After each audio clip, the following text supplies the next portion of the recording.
Welcome to Straight Outta Scripture, a nod to my West Coast roots and a daily dive into who God is and to who we are in Him. Today we are going to discuss a story that I feel is so relatable to my personal life, and that's the story of Gideon.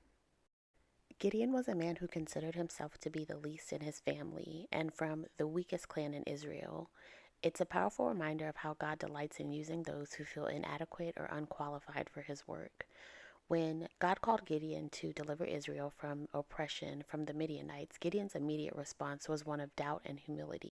He said, "How can I save Israel? My clan is the weakest from Manasseh, and I am the least in my family," according to Judges chapter 6, verse 15. But God's answer was clear and simple: "I will be with you." In this moment, God wasn't looking for Gideon's resume or his status. He was looking at the willingness to obey. Gideon's story shows us that God doesn't require human strength or status to accomplish His will. He often chooses those who seem small in the world's eyes to fulfill His greatest purposes. And this should remind us today that God's calling on our lives doesn't depend on our qualifications, but on our availability. Like Gideon, we may look at ourselves and think that we lack what it takes to answer God's call. We may feel limited by our backgrounds, our past, or our weaknesses. Yet God sees those very limitations and chooses to show His power through them.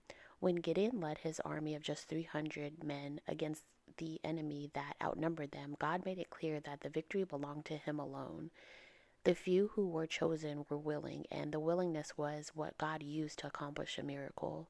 Today, the lesson for us is that we don't need to have all the answers to be in the right position or have the ideal set of skills. What we need is faith in God's strength that is made perfect in our weakness, according to 2 Corinthians chapter 12, verse 9.